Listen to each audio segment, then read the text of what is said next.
누가복음 6장 12절부터 16절까지 같이 읽겠습니다. 같이 읽겠습니다. 이때 예수께서 기도하시러 산으로 가사 밤이 새도록 하나님께 기도하시고 밝음에 그 제자를 부르사 그 중에서 12를 택하여 사도라 칭하셨으니 곧 베드로라고도 이름을 주신 시몬과 그의 동생 안드레와 야고보와 요한과 빌립과 바돌로메와 마태와 도마와 알페오의 아들 야고보와 셀루시라는 시몬과 야고보의 아들 유다와 예수를 파는 자 될 가룟 유다라. 아멘. 다음 그 장면 왜서 뭐 아니요. 예. 다음 장면이 이렇게 직원 채용 공고 모집한 겁니다. 여기가 회사에서 직원을 모집할 때 주먹구시로 하지 않습니다. 경영진이나 또 최고 경영자가 나름대로 미래를 예측하여서 어떤 분야의 몇 명이 필요한지를 생각하고 또 선발합니다.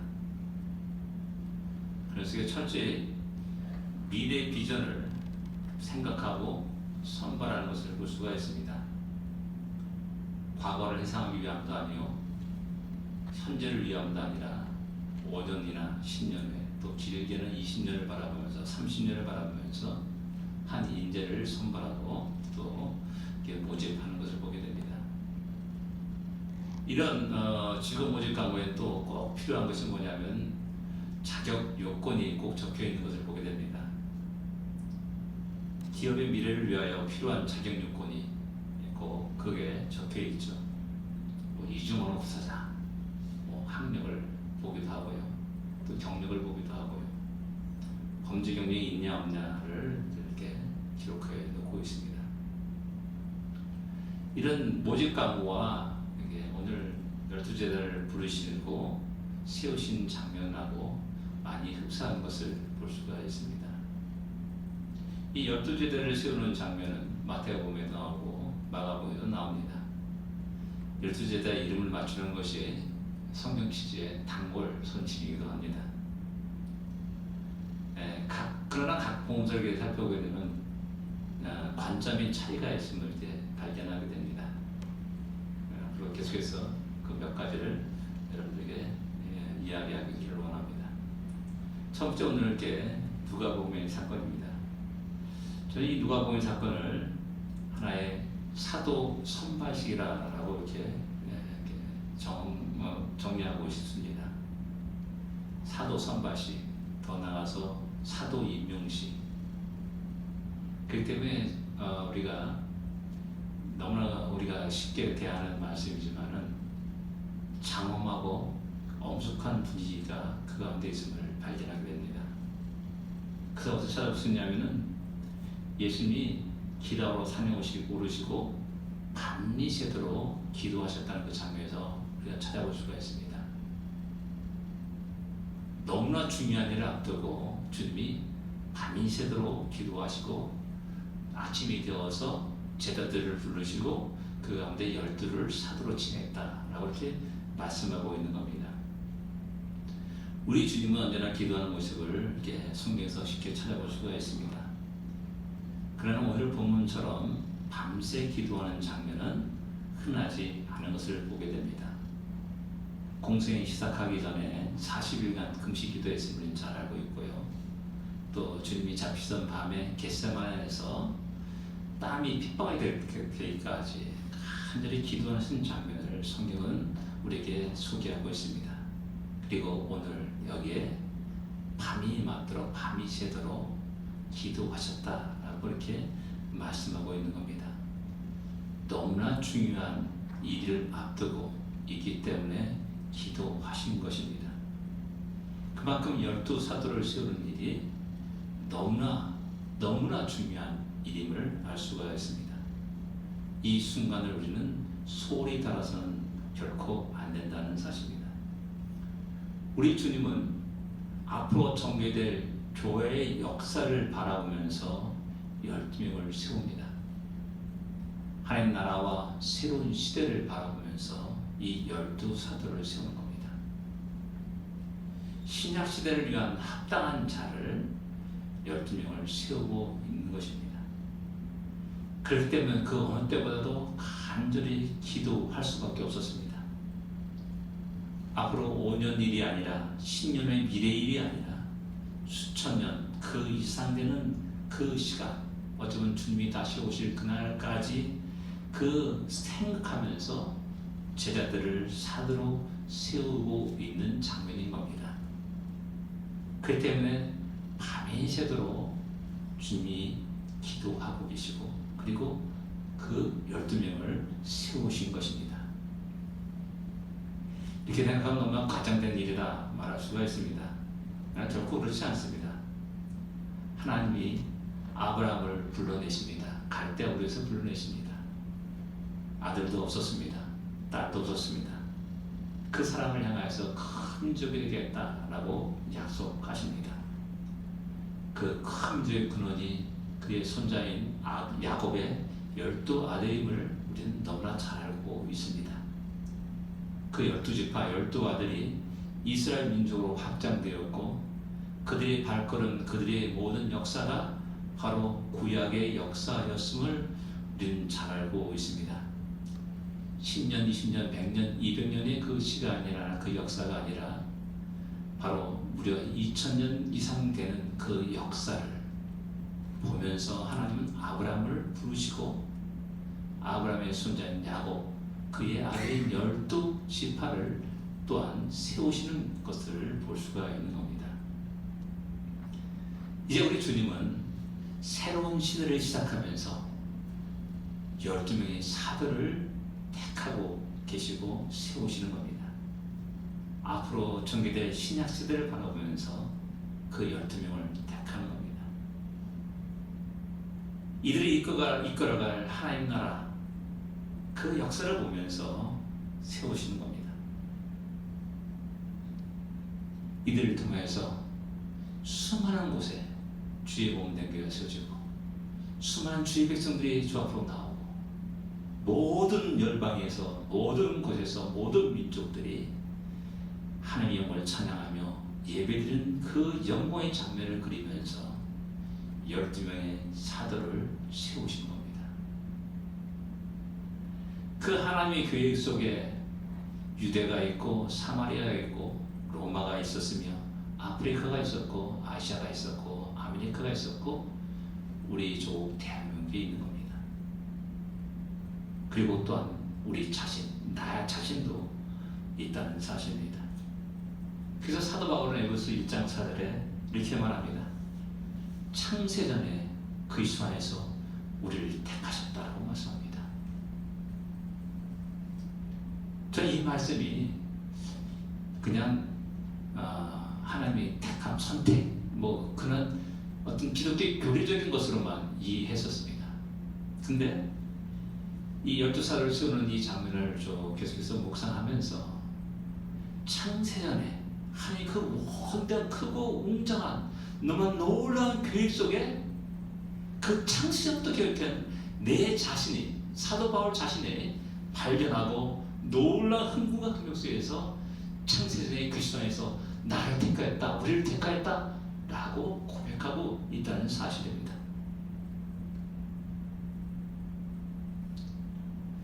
이런 것은 또한 우리 하나님이 내 계명을 지키는 자에게 천대까지 은혜를 베푸신다는 그 말씀에서도 우리는 찾아볼 수가 있습니다. 시편 105편 8절에 그의 언약 곧 천대에 걸쳐 명령하신 말씀을 영원히 기억하셨으니 라고 말씀합니다. 천대는 몇 년이겠습니까? 한 일대가 한 30년이 되면은 천대면 3만 년입니다. 우리 대한민국 역사 반반 역사 얘기해봤자 세 달의 피도 안 되는 그 시간입니다. 장고한 시간, 그 역사 속에서 하나님은 계획을 가셨고 그 계획 속에서 사도 바울을 택하셨고 우리 주님은 12명 사도를 택하시고 계시다는 사실입니다. 우리는 천대까지 이르는 하나님의 크고 놀라운 계획을 볼 수 있어야 됩니다. 크고 웅장한 하나님의 계획 속에는 우리 나라의 역사와 우리 자신의 인생을 바라볼 수 있어야 됩니다.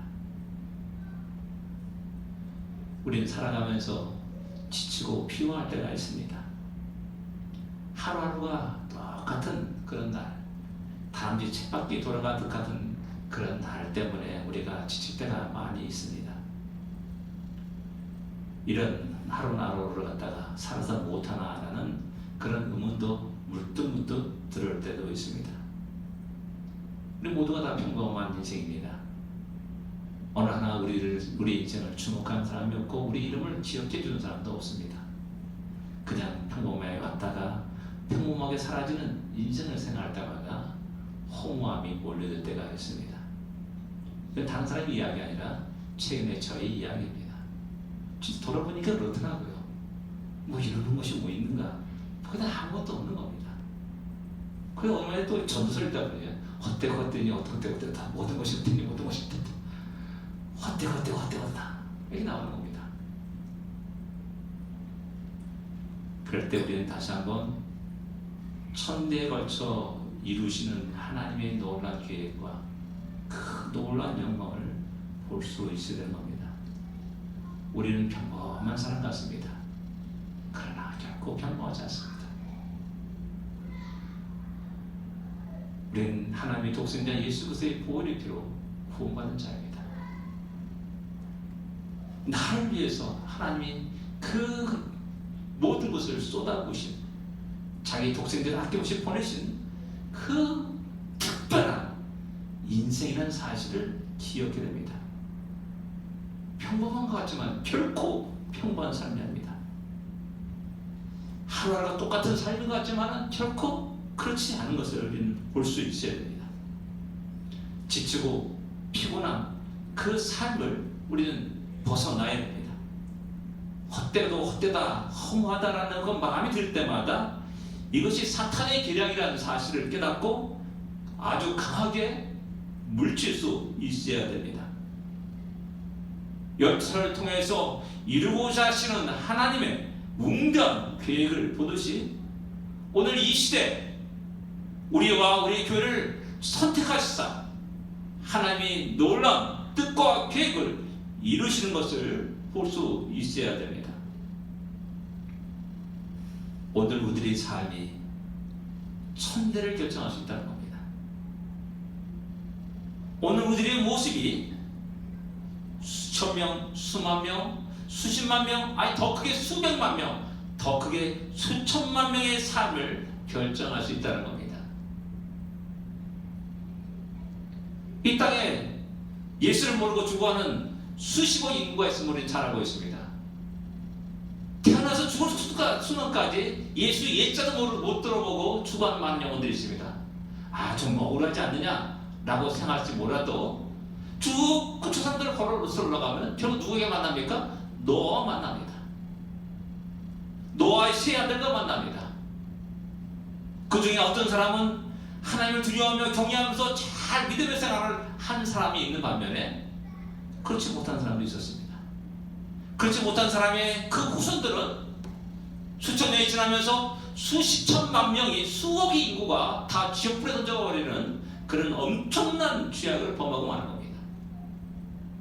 이런 의미에서 오늘 내가 이 시간 하나님의 영광을 찬양하며 노래하고 이 시간 예배드리는 이 사건은 그저 평범한 사건이 아니라는 것입니다.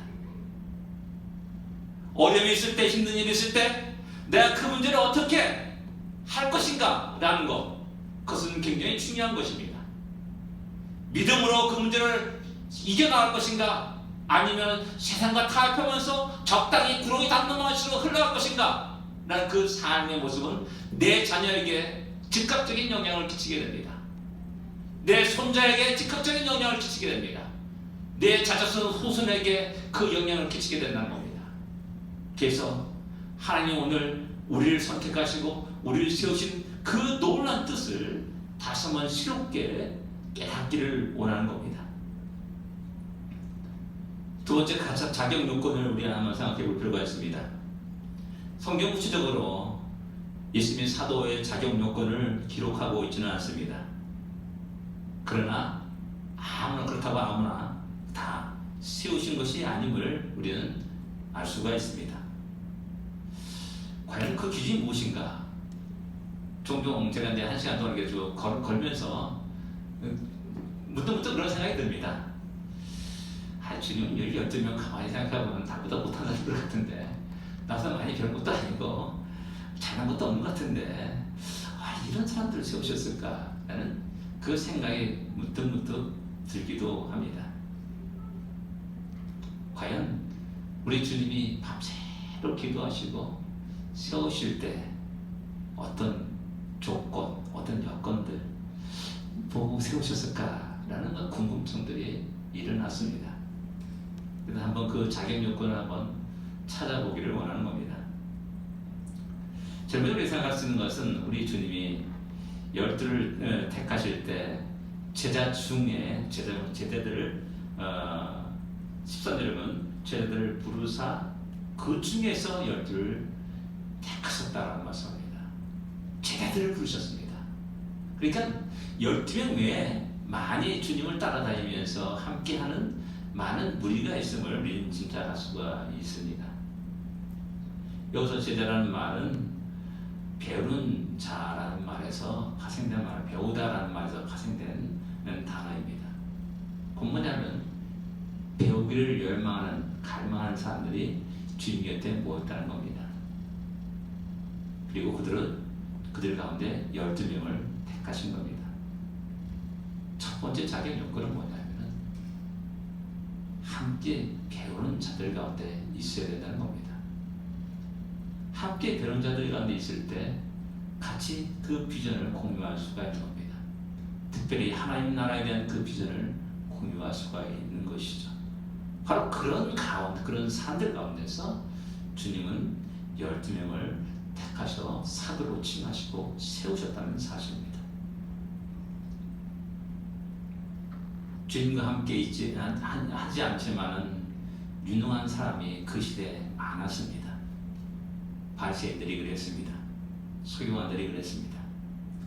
예루살렘에 있는 제사장들과 레위인들이 그랬을 것입니다. 또 당시에 사내들인 공회원들도 있었습니다. 또 때로는 부자들도 있었을 것이고 많은 사람에게 영향을 끼치는 사람도 있었습니다. 우리 주님은 그들 가운데서 사람을 택하시고 사도로 세운 것이 결코 아님을 우리에게 말씀하고 있는 겁니다. 자기와 함께 늘 같이 동행하면서 하나님 나라의 복음을 들으면서 함께 먹고 마시고 삶을 나누는 그들 가운데 12명을 택하셨다는 사실입니다. 하나님 이스라엘 백성들에게 말을 합니다. 너희가 장차 왕을 세울 때 내 형제 가운데 한 사람을 세울 것을 이야기하면서 타국인을 내 위에 세우지 말지니라 라고 말씀하고 있습니다. 왜 그렇습니까? 이스라엘 그 나라는 거룩한 하나의 나라이기 때문에 그렇습니다. 타국인 이방신을 섬기는 사람이 세상적인 가치관을 꼬인 사람들이 그의 왕에 세워서 통치할 때 영적인 위기가 닥치게 되는 것이죠. 대표적인 것이 아달랴라는 사람이 유다의 왕과 시대에 와가지고 또 7년 동안 통치했던 그 사건이 바로 그런 사건이라는 수가 있습니다. 어떻게 자기 낳은 자식들 전부 다 죽이고 자기가 왕이 됩니까? 이런 엄청난 일들이 일어나는 겁니다. 우리는 깜빡 이런 기초적인 원칙을 잊어버릴 때가 많이 있습니다. 능력 중심인 세상, 목표 지향적인 세상, 율법주의 세상 속에서 우리는 무엇보다도 인간의 능력을 중요하게 여기고 영향력을 중요하게 여기고 살아갑니다. 그러나 하나님 나라와 교회는 세상과는 전혀 다르다는 사실을 우리는 기억해야 됩니다. 예전에 제가 이랜드 다닐 때 이랜드 확장될 때 해마다 확장됐으니까요. 그럴 때 우리 그때 당시 박성수 회장님이시죠. 그분이 전 직원을 모아놓고 고민에 빠졌다라고 하면서 그 얘기를 하시더라고요. 이 회사가 확장되는데 크게 또 성장해 나가는데 과연 내가 이 시점에서 어떻게 할 것인가, 인재를 저기 바깥에서 영입해가지고 세울 것인가, 아니면 지금 현재 있는 여러분들과 채워가지고 세울 것인가, 이 고민에 빠졌다라는 그 얘기를 하더라고요. 예. 세상 기업은 얼마든지 유능한 인재를 세울 수가 있습니다. 그러나 하나님 나라는 결코 그렇지 않다는 사실입니다. 과연 우리는 오늘 우리의 삶 속에서 어떤 무리와 함께 있는가 한번 돌아볼 필요가 있습니다. 어떤 무리가 있겠는가? 나의 교제권 있는 사람들이 어떤 사람들인가? 우리가 크게 떠들고 웃고 춤추고 노래하는데 과연 어떤 사람들과 그런 것을 나누고 있는가 한번 돌아볼 필요가 있다는 겁니다. 하나님 우리에게 늘 얘기합니다. 들을 기 있는 자는 들을지어다. 들어야 되고 배워야 되고 그 배운 속에서 올바른 헌신이 일어나게 되는 겁니다. 그렇지 않으면 끝없이 우리 율법주의에 빠지게 되고 성과와 목표를 향해서 치달려가는, 성공을 향해 치달려가는 그러한 인생으로 전락하고야 말고 교회도 그러한 모습이 이상한 모습으로 전락되고야 만나는 사실입니다. 두 번째 생각할 수 있는 것은 뒤를 돌아보지 않는 자들이라는 사실입니다. 누가복음 9장 57절 62절에 읽어보면 거기에 주님을 따르려고 하는 사람이 있고 주님을 떠나려는 자가 나옵니다. 떠나려는 자가 주님께 말합니다. 주여 내가 주를 따르겠나이다마는 나로 먼저 내 가족을 작별하게 허락하소서, 이렇게 이야기를 합니다. 그를 향해서 우리 주님의 말씀이 무엇입니까? 손에 쟁기를 잡고 뒤를 돌아보는 자는 하나님 나라에 합당하지 아니하느니라, 이렇게 말씀합니다. 뒤를 돌아보는 자는 합당하지 않다. 이것을 볼 때 여기 12명의 제자들은 결코 뒤를 돌아보지 않는 자들이었다는 사실입니다. 그런데 우리의 신앙생활의 모든 문제는 여기서 나옵니다. 언제나 뒤를 돌아볼 때가 많이 있습니다. 그래서 후회할 때도 많이 있고 과거에 대한 미련을 가지고 살아갈 때가 많이 있습니다. 마치 이스라엘 백성들이 출애굽하여서 광야 행군을 할 때 늘 언제나 그들은 애굽에서의 풍족하게 먹었던 신선 야채를 먹었던 과일을 먹었던 그 시절을 그리워하고 생각하고 말을 감짓습니다. 시간이 지나다 보니까는 노예 생활의 고통은 생각이 사라지고 그리움만 남는 그런 어리석은 인생을 잘못들을 범하게 된다는 것입니다. 우리들 인생도 마찬가지입니다. 지나보면 다 옛날 모든 것이 다 추고 그리움으로 남지 않습니까?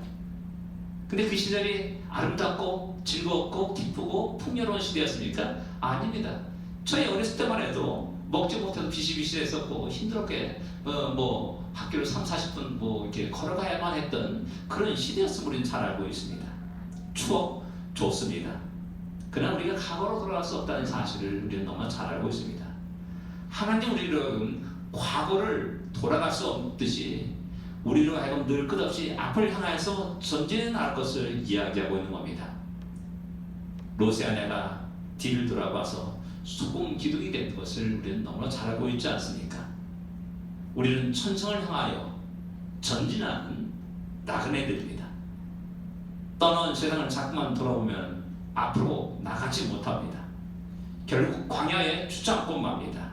그리고 죽어가게 됩니다. 세상에 썩어질 것들을 사랑하는 자가 되어서는 결코 안 됩니다. 이런 자들은 하나님 나라에 결코 합당하지 못합니다. 과거로 돌아가는 것이 아니라 하나님이 제시하는 미래를 향하여서 계속 믿음의 발걸음을 내딛는 진정한 믿음의 성도들이 되어야 합니다. 후회스러움이 일어날 때마다 하나님이 주시는 소망을 품고 주의 말씀을 듣고 다시 한번 일어나 다시 그 미래를 향하여서 힘있게 전진해 나가야 됩니다. 세 번째 자격 요건은 우리 주님은 베드로를 부르실 때 다른 제자를 부를 때를 생각하면 쉽게 알 수가 있습니다. 주님이 베드로를 부르실 때 또 마태를 부르실 때, 요한을 부르실 때, 우리 잘 알고 있지 않습니까? 그들이 가장 귀한 것을 버리고 주님을 따랐음을 알 수가 있습니다. 베드로는 배와 그물을 버리고 주님을 따랐습니다. 요한과 야고보도 깨끗하게 던져버리고 주님을 떠났고, 부모님을 다 놓고 그냥 주님을 따랐음을 우리가 알 수가 있습니다. 마태는 돈을 굉장히 잘 벌 수 있는 그 자리, 세모, 그 자리를 박차고 주님이 부르신 그 즉시 그 자리를 떠났음을 성경은 우리에게 이야기해 주고 있습니다. 다 할 수 있겠지만은 이 돈을 잘 벌 수 있는 자리를 던져버리고 떠날 수 있다는 것, 이것은 아무나 쉽게 하지 못하는 일들입니다. 다른 제자들도 아마 비슷하다라고 생각됩니다. 어떤 사람은 그들이 가진 게 대단한 것이냐, 별 볼일 없는 것이기 때문에, 있으나 없으나 한 것이기 때문에 깨끗하게 쉽게 버리고 포기하고 주님을 쫓을 수 있었지 않나 이렇게 생각할 수도 있습니다. 그러나 부자들이 10억이 귀중하듯이 가난한 자들에게는 10불 그 자체도 굉장히 소중한 것입니다. 가난한 자 10불 이렇게 버린다는 게 이거 상상이 갑니까? 못합니다. 강가도 뜻하지 않게 교통 스티커를 받아가지고 100불, 150불, 200불 내면 얼마나 속이 쓰립니까? 마음이 아프죠. 그냥 열을 한 달 내도 이게 안 떨어집니다. 가난한 자의 사람의 그 생활에 직격탄을 주는 게 바로 그런 스티커라고 말할 수 있지 않습니까? 예. 우리 볼 땐 작은 것 같지만, 하찮은 것 같지만, 그들의 삶의 영역 속에서 그들의 생업이었고, 그들의 삶의 모든 도구와 수단이었다는 사실입니다. 그런 것을 내던지고 주님을 따른다는 것, 참으로 귀한 일이 아닐 수 없습니다. 주님이 요구하신다면, 주님이 부르신다면 나의 모든 것을 내려놓을 수 있는 사람, 바로 그런 사람을 주님은 부르시고 세우신 것입니다.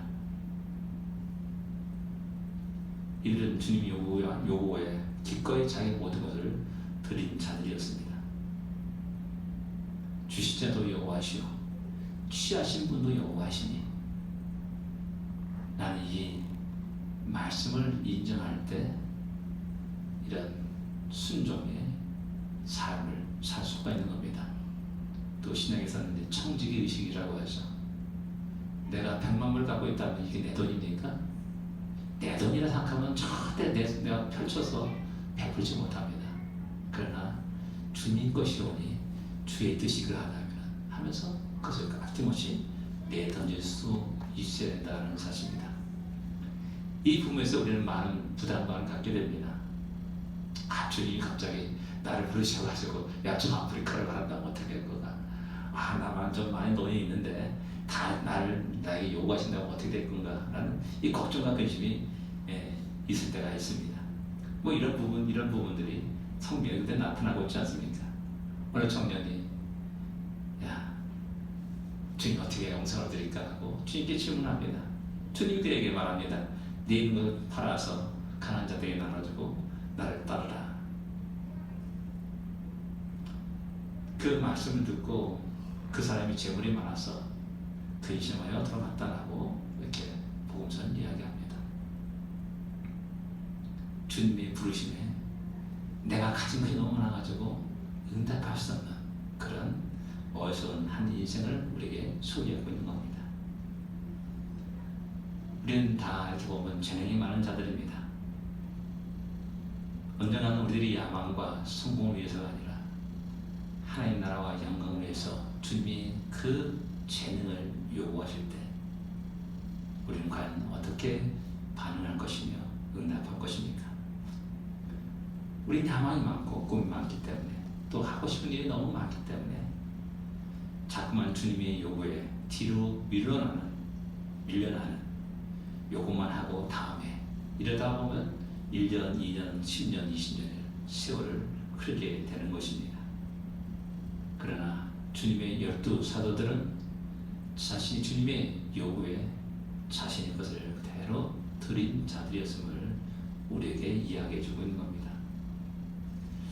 네 번째로 우리는 요한복음 6장 66절을 67절을 여러분 다 아시겠습니다. 요한복음입니다.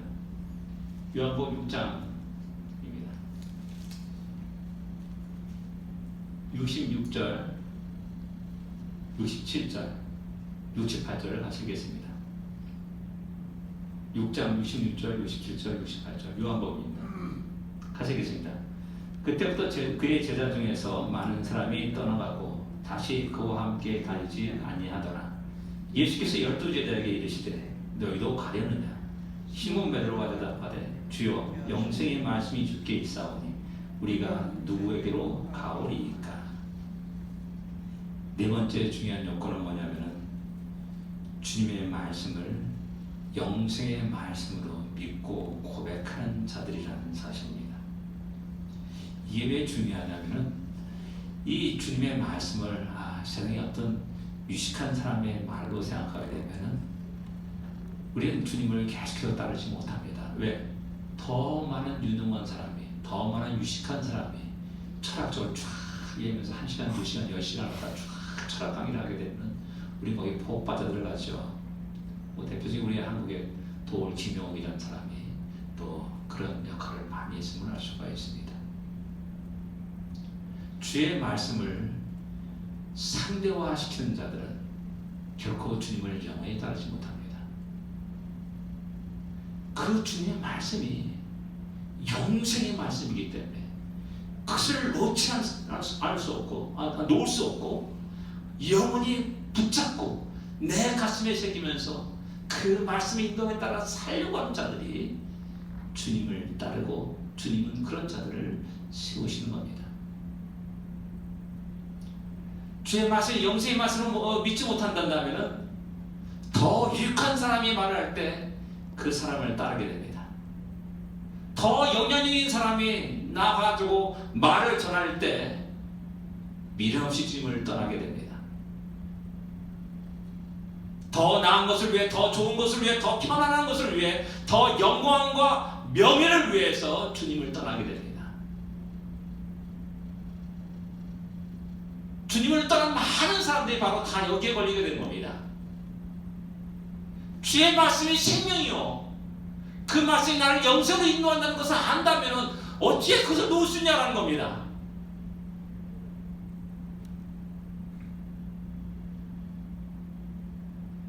그런 의미에서 우리 귀가 그 영생의 말씀을 들을 수 있다는 것에 대해서 감사할 수 있고 기뻐할 수 있어야 됩니다. 우리 주님은 때로 어린아이를 통하여서 우리에게 말씀할 때가 있습니다. 저같이 유명하지 못한 목사를 통해서도 이야기할 때가 있습니다. 지난번에 좀 마음에 좀 무거운 그런 말을 하나 들은 적이 있어요. 지지난주인가요? 어떤 분이 우리 교회는 작아가지고 우리 교회 나오는 게 부담스러워가지고 뭐 그런 얘기를 툭 던졌어요. 제가 들었어요. 한 주 동안 그거를 과연 이게 뭔가 작은 교회 교회가 아닌가 뭐 이런 여러 가지 그 복잡한 생각이 제 안에 이렇게 일어났었습니다.